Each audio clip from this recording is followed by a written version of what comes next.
Bonjour à tous, Coucou. bienvenue sur ce nouvel épisode. Donc cette semaine, on a une question en particulier qu'on veut partager avec vous, qu'on veut étudier un petit peu. La question c'est comment puis-je rester fort lorsque d'autres personnes remettent en question ma foi en Jésus-Christ?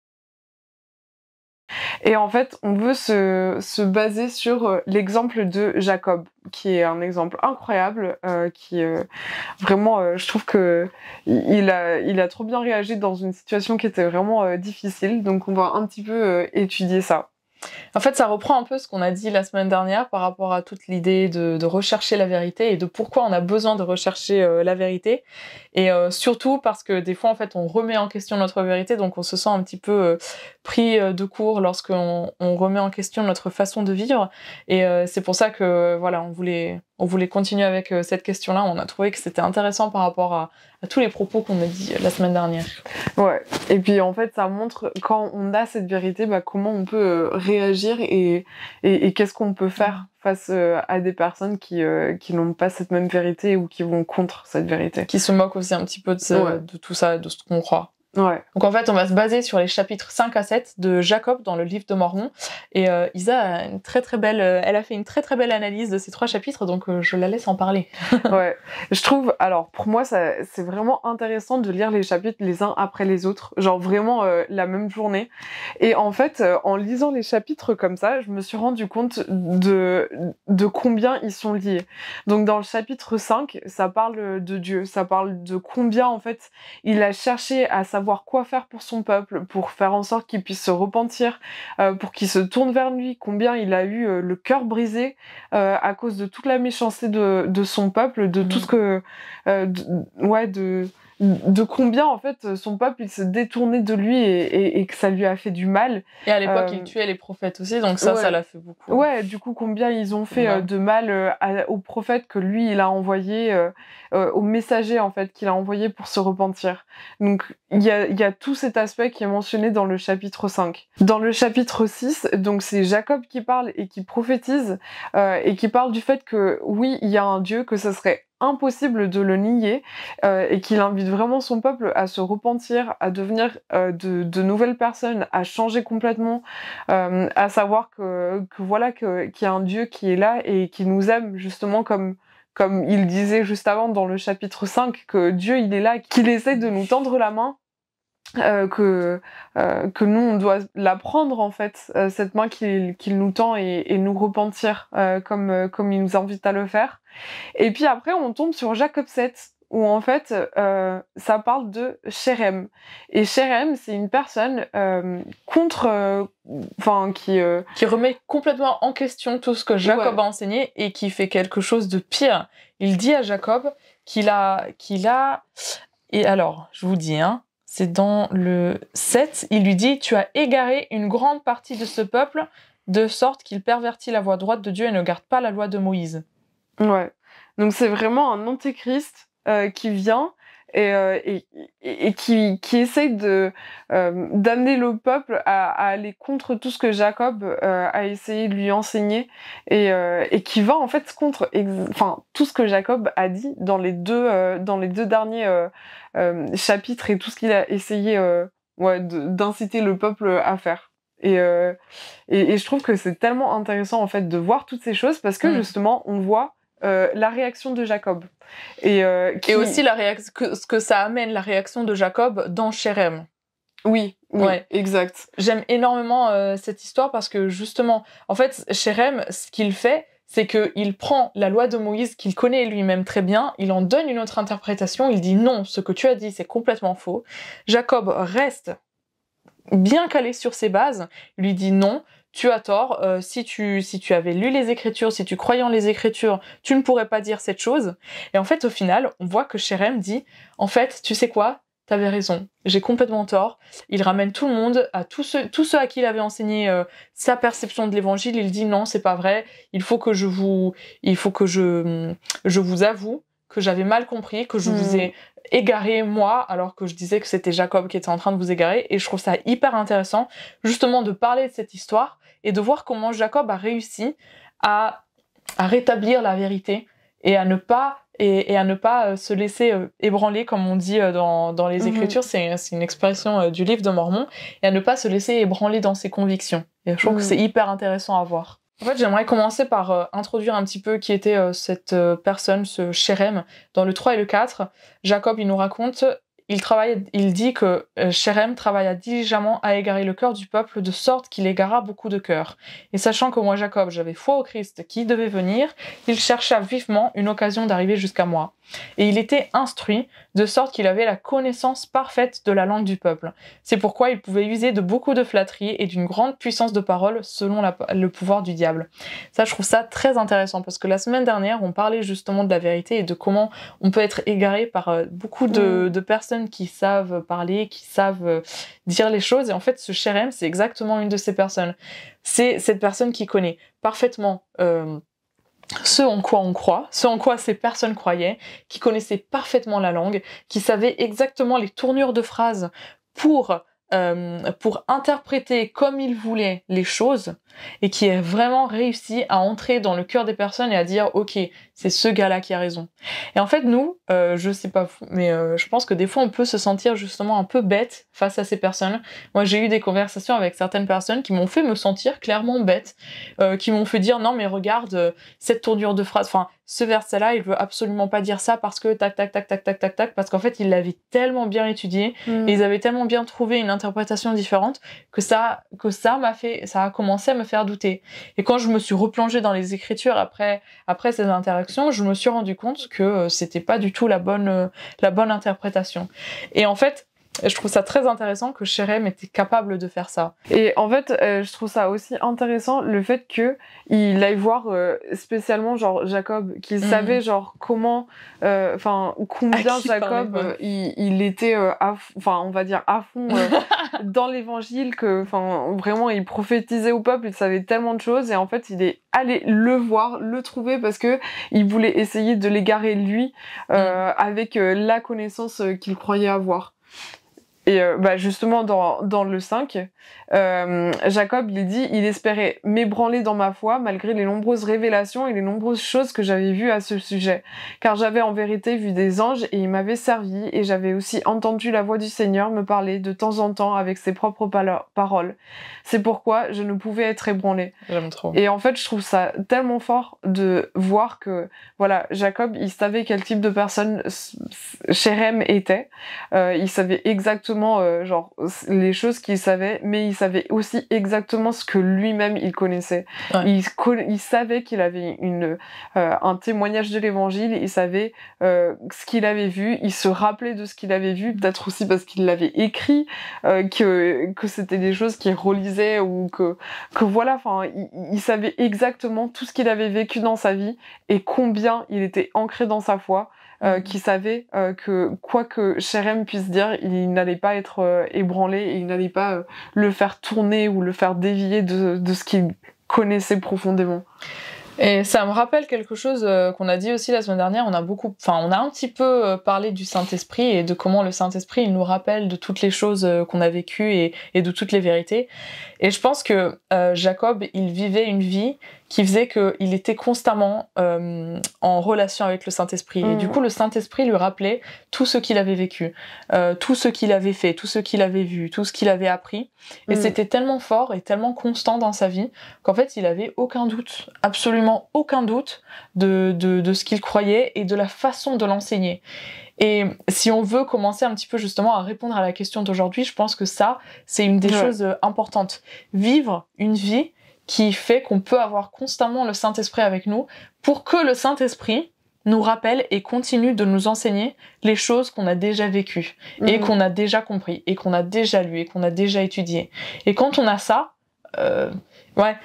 justement, là je suis en train de voir le verset 8, c'est exactement ça, vas-y, tu peux le dire. Ouais. Il est trop beau, il dit « Mais voici, le Seigneur Dieu déversa son esprit dans mon âme, de sorte que je le confondis dans toutes ses paroles. » Et ça, en fait, c'est justement le Saint-Esprit, la force que nous, on n'a pas de parole, le Saint-Esprit, il arrive à l'avoir. C'est pour ça qu'on a besoin du Saint-Esprit, et qu'on a toujours besoin de rechercher le Saint-Esprit, chercher à avoir le Saint-Esprit dans nos interactions, parce que c'est lui qui va faire en sorte qu'on peut avoir la force dans la parole qui peut-être nous manque, ou l'assurance qui nous manque des fois parce que on est humain et en fait on doute tout le temps.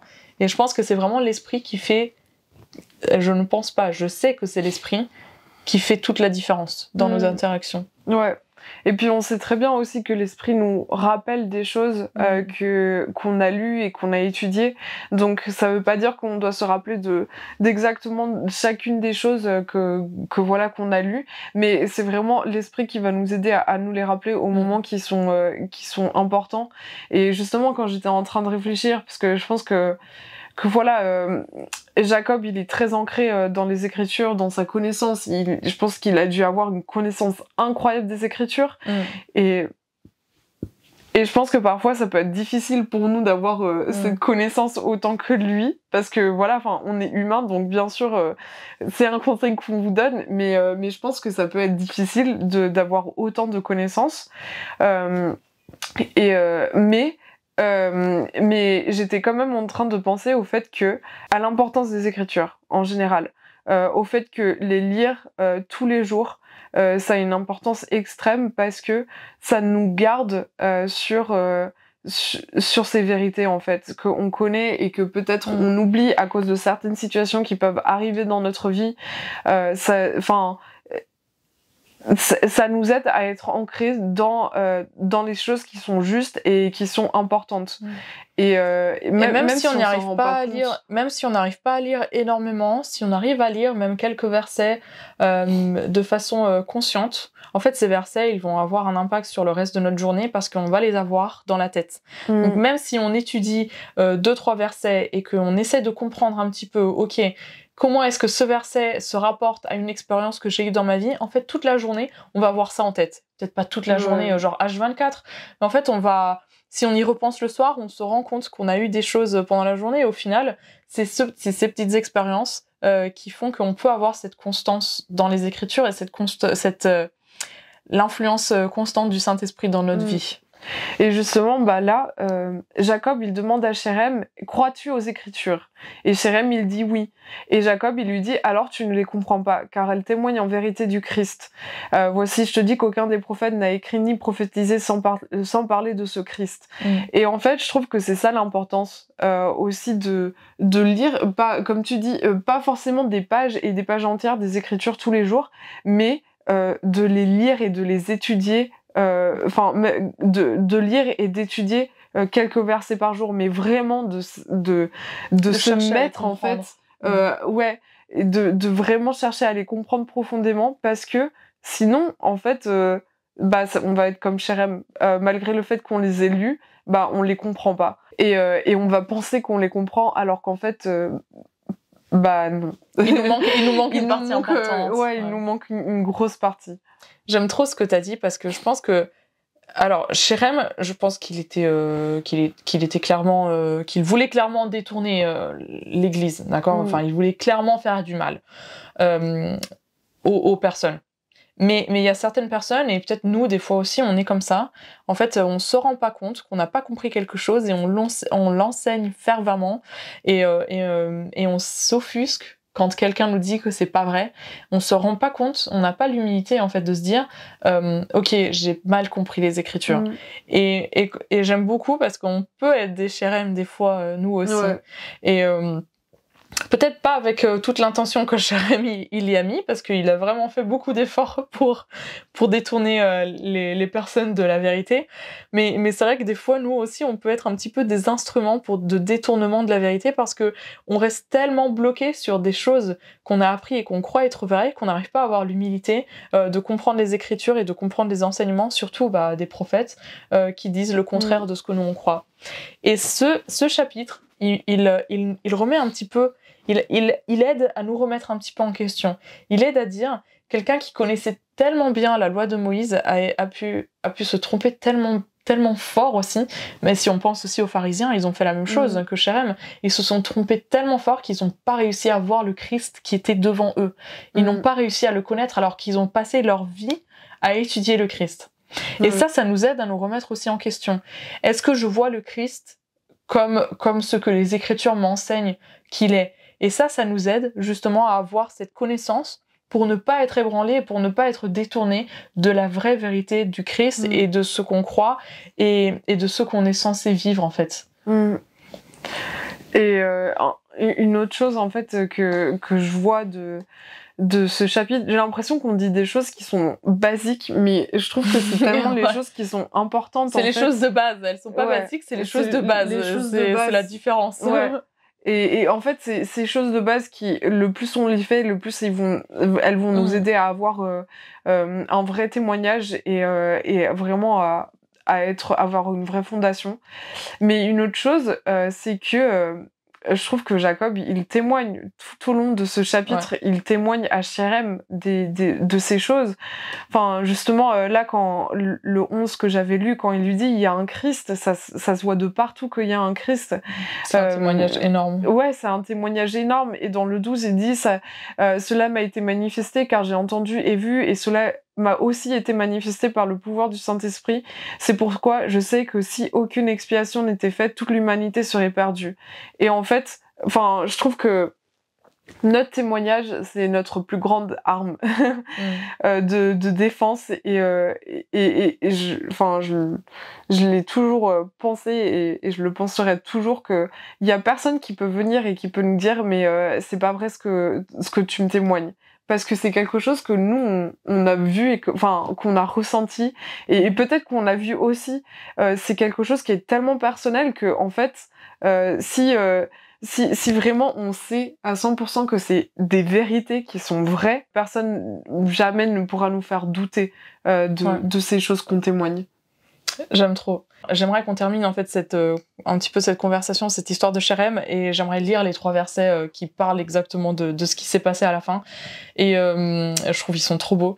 C'est du 13 au 15. Et donc là, c'est après que justement que Jacob ait témoigné de ce que Isa vient de dire. Dans le 13, Shérem, il dit « Montre-moi un signe par ce pouvoir du Saint-Esprit grâce auquel tu en sais tant. » Et Jacob lui répond « Qui suis-je pour tenter Dieu de te montrer un signe de ce que tu sais être vrai?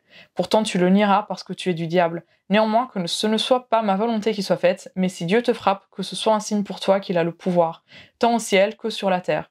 Et aussi que le Christ viendra, et que ta volonté, ô Seigneur, soit faite, et non la mienne. » Et au 15, il dit « Et il arriva que lorsque moi, Jacob, je dis ces paroles, la puissance du Seigneur vint sur lui, de sorte qu'il tomba par terre, et il arriva qu'il fut nourri pendant de nombreux jours. » Et dans le 16, c'est à ce moment-là, c'est ce que je disais au début, Shérem rassemble le peuple, et il lui dit qu'il désire leur parler avant de mourir. Et je trouve que c'est extrêmement fort, parce que par le simple témoignage que Jacob a eu, il était tellement rempli du Seigneur, il était tellement rempli de l'Esprit, qu'en fait, le Seigneur, c'était pas la volonté de Jacob de montrer un signe, mais il avait tellement parlé au nom du Seigneur que le Seigneur, il a juste fait ce que Jacob, il lui a demandé de faire. Parce qu'il n'était pas en train de le tenter, il n'était pas en train de l'éprouver, il était tellement en train de le glorifier que le Seigneur a dit, bah voilà, c'est exactement ce que je m'attends de vous. Ouais. Et il était derrière Jacob pour le soutenir. Et ça, je trouve ça extrêmement beau. Et je trouve ça très triste que Shérem se soit rendu compte de son erreur aussi tard dans sa vie et qu'il ait en fait pu se repentir juste avant de mourir. Après, je ne sais pas exactement ce qui va se passer pour Shérem, hein, on n'est pas Dieu.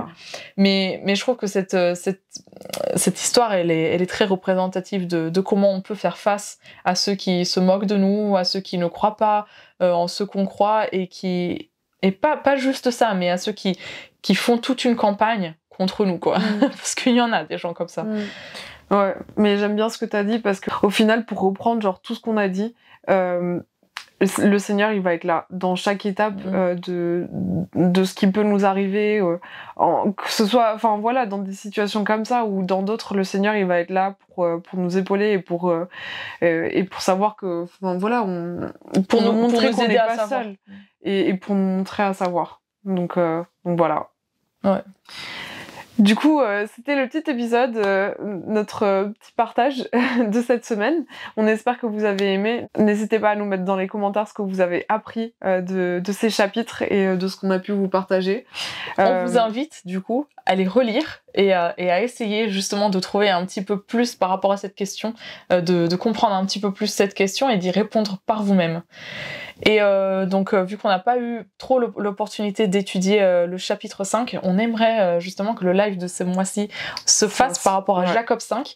Donc, ça va sûrement être le thème qu'on va traiter. On va essayer justement d'avoir cet invité dont on vous a parlé la semaine dernière. Donc, connectez-vous et venez prêts à étudier avec nous pendant notre live. Voilà. En tout cas, merci beaucoup et on vous dit à la prochaine. À bientôt.